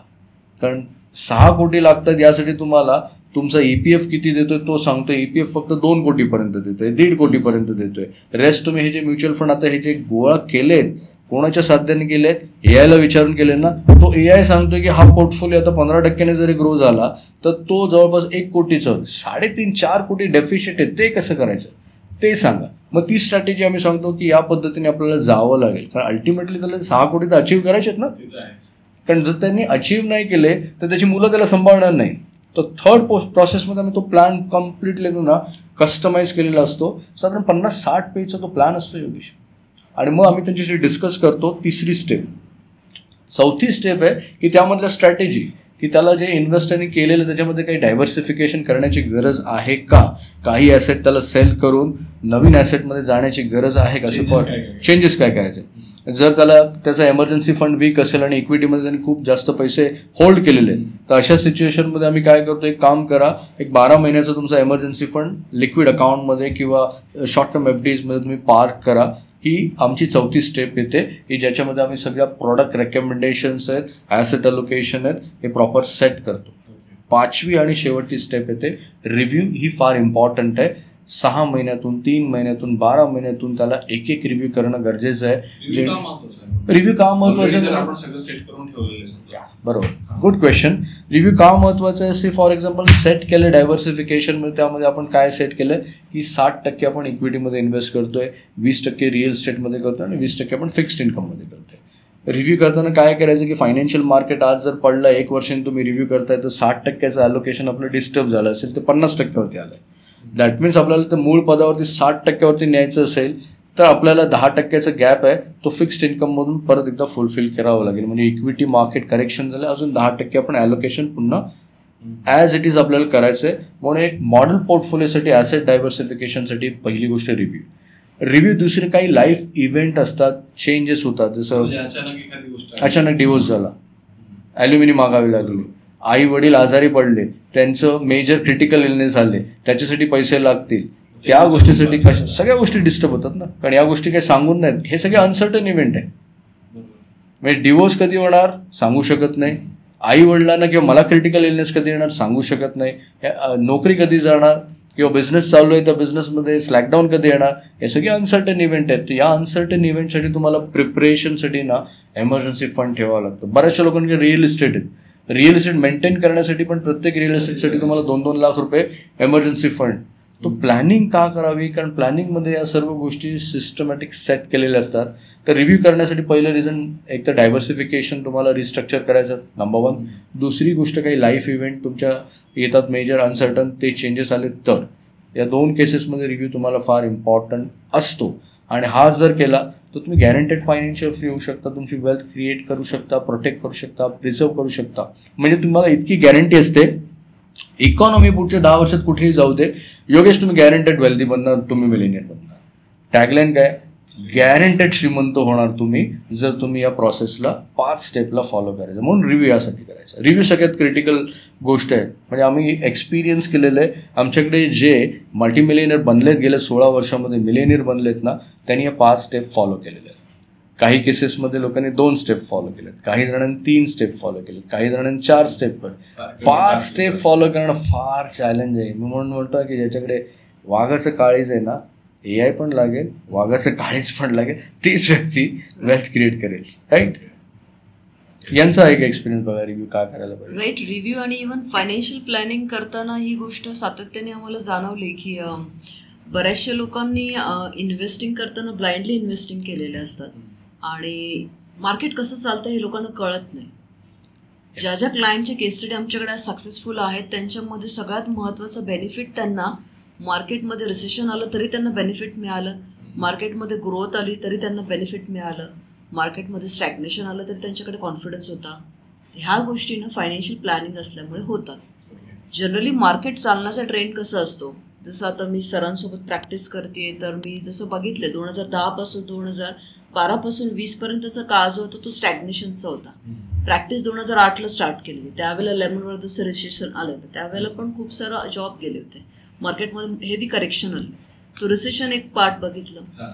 सेकंड, स्टॅग्नेशनचा काळ बघितला की ज्या दरम्यान ना क्लायंटचे पोर्टफोलिओ 5-6% पण ग्रो होत नव्हते. लिटरली तो कुठलाच क्लायंट त्या स्टेजला थांबवू शकत नाही, पण तो क्लायंट थांबतो ज्याला माहिती आहे माझा गोल 12 वर्षाचा आहे, I should have to stop. मला इथे थांबणं फार गरजेचं आहे, मला इथे पॅनिक होणं गरजेचं नाही आहे. तर प्लॅनिंग केल्यामुळे त्याची मेंटल जे स्टेज असते ना ती डिस्टर्ब नाही होत. आता ज्या वेळेला एखादी व्यक्ती स्टॅग्नेशन फेजमधून जाते, आता आपण व्होलॅटिलिटी स्टेजमध्ये आहोत. लास्ट आता आपण बघितलं की ग्रोथ स्टेज पण येऊन गेली, ग्रोथ स्टेज नंतर आता पुन्हा व्होलॅटिलिटी स्टेजमध्ये आता आपण आलेलो आहोत. तर ह्या 4 स्टेजेसमधून जाऊन येणारी व्यक्तीच फायनान्शियल ॲसेट क्रिएट करू शकते. आता हे 4 स्टेजेस कोणी प्रिडिक्ट नाही करू शकत, कारण हा असा प्रकार आहे जसं आपल्याला माहिती आहे हिवाळा उन्हाळा हे जे काही ऋतू आहेत आपले हे त्या दरम्यान येतात, थोडंफार पुढे मागे होऊ शकतं. राईट? पण मार्केटमध्ये रिसेशन कधी येईल, स्टॅग्नेशन कधी येईल, राईट, ग्रोथ कधी येईल, इव्हन आता व्होलॅटिलिटीमध्ये फेजमध्ये आपण आहोत, एव्हरीडे मार्केट फ्लक्च्युएट होतं आहे. कोण एवढा अभ्यास आणि रिसर्च करत बसणार आहे? Better way design your plan, stick to your plan, आणि तुमचं प्लॅनमध्ये जे काही तुम्हाला रेकमेंडेशन केलेलं आहे त्याला तुम्हाला फॉलो करायचं आहे. जे व्यक्ती ह्याला कॉन्स्टंटली फॉलो करते, रिव्ह्यू करते, त्यावेळेला हे जे काही चढ उतार होतात याचे क्लायंटला रिव्ह्यूमध्ये बेनिफिट मिळतात. का रिव्ह्यूमध्ये सर फार इन्साईट्स देतात की खूप मोठं करेक्शन आलं आहे, हेवी फंड आपला डेटमध्ये रिझर्व केला आहे, this is the time we can park 30% of amount, specifically retirement goal असेल तर टाईमनुसार चेंजेस केले तर जास्त बेनिफिट होतं. एक्झॅक्टली. इव्हन ज्या पद्धतीने सर इक्विटी रेकमेंड करतात तर स्पेसिफिक इक्विटी असते, हार्डली 20-25 स्टॉक सफिशियंट आहेत तुमच्या जनरेशनल वेल्थ क्रिएशनसाठी. बट लोकांचा माइंडसेट काय की स्टॉक्समध्ये पण ते बाय सेल करत राहतात. ही त्यांची सायकोलॉजी आहे. वेल्थ क्रिएट न करण्याचं प्रमुख कारण सायकोलॉजी, आणि हे कोणी AI नाही मॅनेज करू शकत, ChatGPT नाही मॅनेज करू शकत. There should be some person who should challenge you, जो तुम्हाला ॲग्रेसिव्हली तिथे होल्ड करण्यासाठी ना क्लिअरिटी देऊ शकतो, कॉन्फिडन्स देऊ शकतो, पीस ऑफ माइंड देऊ शकतो, वेल्थ क्रिएशनचा प्लॅटफॉर्म देऊ शकतो. ह्या गोष्टी तुम्ही सर्च केलं तरी कुठे सापडणार नाही. हा प्रॅक्टिसचा भाग आहे. 16 वर्ष एखादा कार्डिओलॉजिस्ट केलेला एक्सपिरियन्स त्याचा आणि 16 वर्ष फायनान्शियल डोमेनमध्ये प्लॅनिंग करून वेल्थ क्रिएट करून देणाऱ्या व्यक्तीचा अनुभव, जसं नितीन सरांनी कोचिंग केल्याबद्दल जाणवतं ना की रिअल प्रॅक्टिस आहे त्यांची. तर कोणाची प्रॅक्टिस आपण कॉपी नाही करू शकत, कारण एक्सपिरियन्सच असतो. सो त्याचा हा इंडिव्हिज्युअल एक्सपिरियन्स असतो. तर अशाच व्यक्तींसोबत वेल्थ क्रिएशनसाठी जा ज्यांचा 2 डिकेडचा तरी एक्सपिरियन्स आहे. अदरवाईज यंग जनरेशन्स तुम्हाला फक्त स्ट्रॅटेजी आणि टॅक्टिक्स सांगतील, बट ते तुम्हाला जे 80% रोल सायकोलॉजी आणि बिहेवियरचा आहे तो कोण नाही सांगतो. आता आपण आधीच्या क्वेश्चनकडे थोडंसं परत येऊया. स्टेप्स कळायला लोकांना, त्याच्यानंतर रिव्ह्यू का महत्वाचं हे पण कळालं. आपला जो क्वेश्चन होता की समजा मला आता माझी वेल्थ माझ्या नेक्स्ट जनरेशनला ट्रान्सफर करायची, बरोबर, आपण काहीतरी प्रिझर्वेशन केलं पाहिजे. पण काही लोकांचं म्हणणं पडेल की यार मी कमवतो कोणासाठी, माझ्या मुलासाठीच. तशा लोकांना काय सांगतो? बघा, प्रत्येक, मला पण माझ्या मुलीवरती प्रेम आहे, यांना 2 मुलं आहेत त्यांच्यावरती प्रेम आहे. तो प्रेम पार्ट वेगळा पार्ट आहे, ट्रस्ट पार्ट वेगळा आहे. ठीक आहे, कारण मुलांवरती आपण अनकंडिशनल प्रेम करतोय, it doesn't mean unconditional trust आपण ठेवू शकतो. तर साहजिकच आहे की तुम्हाला तुमच्या मुलांना जर द्यायचं असेल तर तुम्ही अशा पद्धतीने प्रिझर्व करा, ट्रस्ट बनवा की मुलं जर तुमची आज तुम्हाला कळतात की ते फायनान्शियली इन्क्लाइन नाहीत, फायनान्शियल सॅव्ही नाही आहेत, तुमची वेल्थ हँडल करण्यासाठी त्यांच्यामध्ये ती क्षमता नाही आहे, ती सेल्फ इमेज नाही आहे, ते कॅरेक्टर नाही आहे, तर बेटर वेमध्ये त्यांच्यावरती ना ती एवढी मोठी रिस्पॉन्सिबिलिटी टाकू नका. कारण त्या रिस्पॉन्सिबिलिटीमध्ये ते कदाचित फायनान्शियल ट्रॅपमध्ये येतील आणि त्यांच्या हातातून गोष्टी चुकीच्या घडतील, कारण तो एक्सपिरियन्स नाही आहे ना त्यांना.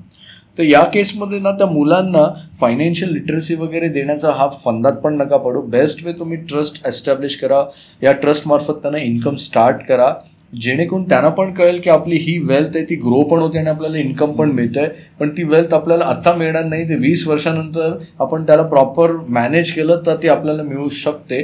तर हा कॉन्फिडन्स काय होईल की त्यांना 10 वर्ष, 15 वर्ष, 20 वर्षामध्ये ना एक चांगला नागरिक बनवण्यासाठी हेल्प करेल. आणि मग त्याच्यानंतर ती वेल्थ त्या मुलांकडे आल्यानंतर ना ते ब्रिलियंटली मॅनेज करतील. आणि मुद्दा काय होईल माहिती आहे का, त्याच्यानंतर त्यांची पुढची पिढी ना त्याच पद्धतीने त्यांना पण वेल्थ ट्रान्सफर करेल. तर हे प्रॉब्लेम सॉल्व्ह होईल की जनरेशनल वेल्थ. अदरवाईज तुम्ही कोर्टामध्ये गेलात ॲज पर हिंदू लॉ की सर्व जणांना इक्वली डिस्ट्रीब्यूट करा, त्यामुळे ती वेल्थ काय होते की सगळ्यांकडे येत नाही. ती पहिली गोष्ट म्हणजे आल्यानंतर पण राहत नाही, हा एक प्रॉब्लेम. आली तरी राहत नाही ती, कारण त्यांना मॅनेजमेंटचा काही हेच नसतो ना, गंध नसतो. ते युटिलाइज करायला सुरुवात करतात आणि ज्यांनी क्रिएट केली, ज्यांनी हार्डवर्क केलं, त्याची ती वेल्थ डिस्ट्रॉय पण झाली नेक्स्ट जनरेशन. तर हे नाही व्हायला पाहिजे. म्हणून प्रिझर्वेशन करताना कोणाच्या नावावरती तुम्हाला द्यायची ती व्यक्ती केपेबल आहे का हे पहिले चेक करा आणि त्या पद्धतीने तुमच्या विलमध्ये म्हणा, ट्रस्टमध्ये म्हणा क्लॉज करा, जेणेकरून पीस ऑफ माइंड तुम्हाला पण मिळेल मेल्यानंतर आणि त्या मुलांना पण पीस ऑफ माइंड मिळेल. ते पण म्हणतील की बाबांनी खूप चांगलं केलं, जेणेकरून वेल्थ आपली प्रोटेक्ट राहिली आणि भविष्यामध्ये ज्यावेळेस गरज होती त्यावेळेस आपल्याला मोठी वेल्थ मिळालेली. योगेश सर, फार महत्त्वाचा क्वेश्चन विचारलं तुम्ही. आता मी माझ्या प्रॅक्टिसमधल्या काही गोष्टी शेअर करते की तुम्ही म्हणालात की पालकांचं म्हणणं असते की आम्ही कमवतोय कोणासाठी, तर मुलांसाठीच. तर सगळ्यात मोठी ही सगळ्यात चुकी पालक लोक करतायत की जर तुम्ही शो करताय की जे काही कमवताय ते मुलांसाठीच कमवत असाल, तर हे जर तुम्ही शो केलं तर तुमची मुलं जा आणि चेक करा त्यांचं इन्कम किती आहे. डॅम शुअर ते इन्कममध्ये स्ट्रगल करतायत. जा आणि चेक करा की ते त्यांच्या लाईफमध्ये किती डिसिप्लिन आहेत. डॅम शुअर ते इनडिसिप्लिन आहेत.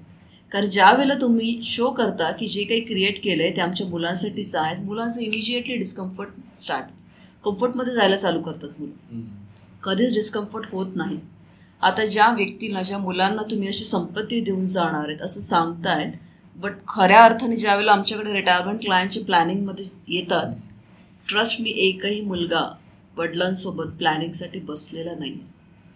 डू यू डिझर्व, की खरंच ती मुलगा डिझर्व करतो का? वडिलांच्या रिटायरमेंटमध्ये 70मध्ये 75मध्ये त्या व्यक्तीला ऐकायला येत नाही, तो रिव्ह्यू करतोय, त्याच्या रिव्ह्यूमध्ये त्याचा मुलगा बसलेला नाही आहे, जेणेकरून ही संपत्ती त्याच्याकडे जाणार आहे. तर ही सगळ्यात वाजवीपेक्षा जास्त वडिलांनी ठेवलेला ट्रस्ट आहे आणि हा ट्रस्ट तो मुलगा डिझर्व नाही करत आहे.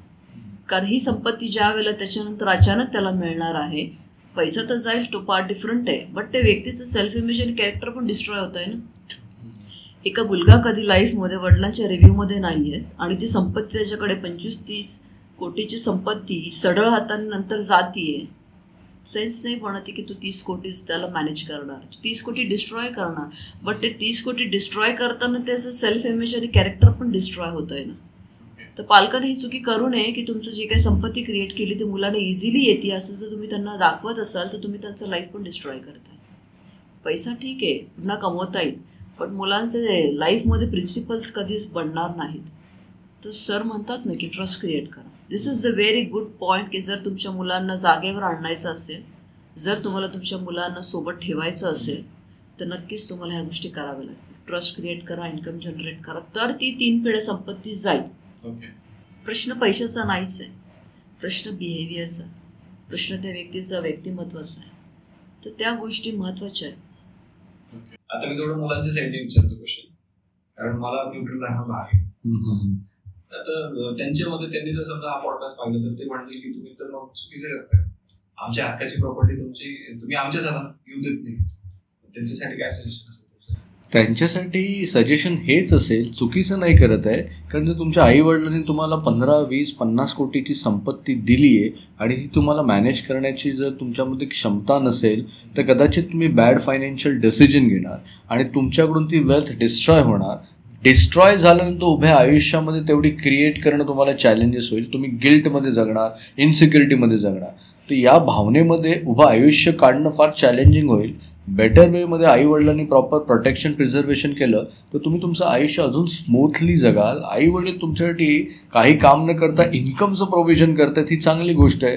दॅट मीन्स तुम्ही तुमच्या हॉबीवरती आणि तुमच्या पॅशनवरती फोकस राहाल आणि तुम्ही डिस्टर्ब नाही होणार, म्हणजे डिस्ट्रॅक्शनचे बळी नाही पडणार. तर तुमच्यासाठी हा बेनिफिट आहे, म्हणूनच पहिल्यांदा प्रोटेक्शन केलेलं आहे. तुम्ही वाया नाही जायला पाहिजे. मोस्ट ऑफ द टाईम आम्ही काय म्हणतो आमच्या क्लायंट्सना की तुमच्या मुलांसाठी तुम्ही ॲटलिस्ट सफिशियंट वेल्थ क्रिएट करा. जास्त वेल्थ क्रिएट करून त्यांना देण्याची गरज नाही आहे. सफिशियंट वेल्थ त्यांना स्ट्रगल करण्यापासून वाचेल. जास्त वेल्थ त्यांना मिळाले ना तर ते वाह्यात होतील आणि त्यांच्या फायनान्शियल लाईफमध्ये, इवन करिअरमध्ये, हेल्थमध्ये, स्पिरिच्युअलिटीमध्ये बॅड फायनान्शियल डिसिजन घेतील. तर तुमच्यासाठी, यंग जनरेशनसाठी हीच गोष्ट चांगली आहे की आईवडिलांनी वेल्थ प्रोटेक्ट केली तर तुम्ही फार संस्कारित बनाल आणि तुमचं एक फायनान्शियल म्हणतो ना की संस्कार ना एक वेगळ्या लेवलचा असेल जो टॉप 1% असेल. तर तुम्हाला टॉप 1% फायनान्शियल संस्कार हवे असतील तर आईवडिलांनी हे करणं फार योग्य आहे. जर तुम्हाला बॉटम 99% लोकांमध्ये जायचं असेल तर आईवडील तुम्हाला बाय डिफॉल्ट तुमची संपत्ती देतील काही कारण नसताना. सो प्रत्येकाचा हा प्रश्न आहे. I am not forcing anybody की तुम्ही ट्रस्ट करायलाच पाहिजे. ज्याची जी इच्छा आहे त्यांनी ते करावं, हेच मला म्हणायचं. नक्कीच जर मुलांना इच्छा आहे की त्यांनी त्यांच्या पॅरेंट्सकडून आलेल्या प्रॉपर्टीला त्यांच्याकडे आली पाहिजे तर मग पहिलं त्याच्याविषयी त्यांचं सेल्फ इमेज आणि कॅरेक्टरवर काम करणं फार गरजेचं आहे. आम्ही बघतोय की 30-40 वर्ष आईवडील काम करत आहेत, त्यांचे आईवडील 30-40 वर्ष काम करत आहेत, पुढची पिढीपर्यंत पैसे जात नाही आहे कारण तो डिस्ट्रॉय होतोय ना. आता सेम स्टोरी पुढे रिपीट होणार आहे. तर जर त्यांनी केलेले 30 वर्षाचं स्ट्रगल जर तुम्ही यंग जनरेशनला त्यांचा वेळ आणि त्यांचा एनर्जी जर कमी करायची असेल तर मी सांगेल की नक्कीच त्याचं नियोजन करा. जर आईबाबांनी 30 वर्ष सर्व्हिस केल्यानंतर जो काही पैसा जमा केलेला आहे तेवढा जमा करण्यासाठी तुम्हाला पुढची 30-40 वर्ष जातील. मग खरंच तो तुम्हाला हवा आहे ना तर मग तुम्ही त्या पद्धतीने बिहेव करा. फायनान्शियल लिटरसी इन्क्रीज करा. एक मेंटॉर कोचसोबत लाईफ ड्राईव्ह करायला सुरुवात करा. हे असे जे काही फ्रीचे ॲडवाईस आहेत ते घेऊ नका. घातक आहेत, ते डिस्ट्रॉय करतायत संपत्ती. जर तुम्हाला ते जमलत ना तर तुम्ही तुमच्या परिवारामधले मल्टी मिलेनियर होण्याचा मान लाईफमध्ये अट्रॅक्ट करू शकता. जर तुमच्या आईबाबांची संपत्ती आली त्यालाच तुम्ही प्रोटेक्ट केलं, मल्टिप्लाय केलं, मॅनेज केलं तर तुम्ही मल्टी मिलेनियर होणार आहात. But without any discussion, without any plan, without any expert तुमच्याकडून ती डिस्ट्रॉय होणार आहे. तर नक्कीच तुम्हाला हवं आहे तर मग त्याचं शिक्षण घ्या. नसेल हवा तर तुमच्याकडून ती वाया जाणारच आहे. प्रश्न इथे असाच असेल की तुमच्या लाईफमध्ये पैसा तर महत्त्वाचीच गोष्ट आहे, बट त्याहून जास्त तुमची तत्व फार महत्त्वाची आहेत. कारण इथून पुढे जे काही जाणार ते तत्व जाणार आहे. पैसा जाईल नाही जाईल माहित नाही आपल्याला. राईट. तर आपले जे मॉरल्स असतात, तत्व असतात ते जास्त महत्वाचे आहेत. पैसा तर येत जात राहील पण त्याला पण आपल्याला प्रोटेक्ट करायचं आहे. आजच्या या पॉडकास्ट मधून आपण काय म्हणतो टेक अवे घेऊ शकतो तुमचा. तर thank you so much once again. तुम्ही दोघं आलात की परत मला माझ्यामध्ये पण एक वेगळी एनर्जी असते कारण आपली बॉन्डिंग पण छान आहे आणि आपल्या ऑडियन्सला एक आपले आधीचे पॉडकास्ट खूप आवडतात आणि ते कंटिन्युअसली पाहत असतात. आता याच्यात नंतरचा जो पॉडकास्ट असेल तो आपण आणखी थोडासा नेक्स्ट लेवलला करूया. डेफिनेटली तुम्ही सब्जेक्ट टॉपिक काढा आणि आपण खूप छान पद्धतीने तुमच्या ऑडियन्सला फायनान्शियल लिटरसी प्रोव्हाइड करू. तुमच्या टी शर्टप्रमाणे आमची पण इच्छा आहे की प्रत्येक मिडल क्लास व्यक्तीने फायनान्शियल फ्री होणं, श्रीमंत होणं फार गरजेचं आहे. कारण आज श्रीमंत तुम्ही नाही झालात म्हणजे ॲटलिस्ट 8-10 कोटी पुढच्या 15-20 वर्षामध्ये तुम्ही जमवले नाही, वेल्थ तेवढी अक्वायर नाही केली ना तर भविष्यामध्ये जगणं फार कठीण होईल. कॉस्ट ऑफ लिव्हिंग फार भारतामध्ये आत्ताच्या घडीला हाय झालेले आहेत. ॲसेट्स पण खूप वाढलेले आहेत. विकत घेणं चॅलेंजिंग होणार. त्यातून 5 दिवस आपण काम करतोय, तो 5 दिवस जे काम करणार आहेत ते विकत घेण्यापासून वंचित राहतील, त्यांना चॅलेंजेस होतील. 7 दिवस जे काम करतात ते फार कमी आहेत. 7 दिवस काम करणारेच लोक इथून गोष्टी विकत घेतील. तर खूप चांगल्या गोष्टी आहेत की तुम्ही प्लॅनिंग करा, प्लॅनिंग मार्फत वेल्थ क्रिएट करा आणि 5 दिवस काम करा, 2 दिवस तुमच्या फॅमिलीसोबत, करिअरला थोडा वेळ द्या, हेल्थला वेळ द्या आणि मेंटल पीसला पण वेळ द्या. जेणेकरून खरा श्रीमंत तोच आहे की त्याच्या पाचही एरियामध्ये थोडं थोडं कधी कधी तरी लक्ष. Thank you so much. Yes, thank you very much Yogesh sir. तुम्ही आम्हाला इथे आज बोलवलं आणि आमचा जो काही एक्सपिरियन्स आहे तो शेअर करण्यासाठी आम्हाला इथे हेल्प केली. सो जाता जाता एकच गोष्ट सांगेल की तुमच्या लाईफमध्ये बरेचसे काही इव्हेंट्स येतील, बट बी शुअर की तुम्ही त्याच्यासाठी प्रोव्हिजन केलं आहे का. त्या सगळ्या गोष्टीचं प्रोव्हिजन केलं असेल तर तुम्हाला नेक्स्ट लेवलला जाण्यासाठी इतका त्रास नाही होणार. तुम्ही खूप चांगले एफर्ट्स करताय, खूप डिफरंट पॉडकास्ट करताय, बट मनी अँड फायनान्सविषयी ना जे आपण आज डिस्कशन केलं आहे तर त्या लेवलचं कन्व्हर्सेशन होत नाही आहे आणि हे वारंवार होणं फार गरजेचं आहे. हे जर झालं तर मग त्यांना नवीन दुनिया काय आहे हे पण कळेल. तर फायनान्समध्ये जो दुसरा पार्ट आहे, आम्ही प्रवाहाच्या अपोजमध्ये काम करतोय. तर हा प्रवाहाचा अपोज का आहे, कारण ही डिसिप्लिन प्रोसेस आहे म्हणून. तर हा पण एक भाग कळायला सुरुवात होईल तुमच्या माध्यमातून, ज्याच्यामुळे लोकांना रिझल्ट्स मिळतील. So again thank you very much. Yes, आणि आपण पुन्हा भेटणार नेक्स्ट प्रोग्राम नक्की. आणि तुमच्या ज्या काही लिंक्स असतील त्या आपण डिस्क्रिप्शनमध्ये आणि कमेंट्समध्ये पिन करू नका. आणि ज्यांना कोणाला हेल्प हवी असेल ते डायरेक्टली तुम्हाला कॉन्टॅक्ट. तर मंडळी, जर तुम्ही अजूनही हा व्हिडिओ पाहत असाल तर ऑब्व्हियसली तुम्हाला हा व्हिडिओ आवडलेला आहे, म्हणून आताच या व्हिडिओला लाईक करा. आणि तुमच्या जवळचे जे कोणी लोक असतील की तुम्हाला असं वाटतंय की ते लोक तुमच्यासाठी महत्वाचे, तर प्रत्येक व्यक्तीसोबत हा व्हिडिओ शेअर करा, कारण तुमच्या एका व्हिडिओ शेअर केल्याने समोरच्याचं आयुष्यही बदलू शकतं. आणि सगळ्यात शेवटी श्रीमंत स्टुडिओ या आपल्या युट्यूब चॅनलला सबस्क्राईब करा आणि श्रीमंत व्हा, कारण ही काळाची गरज आहे.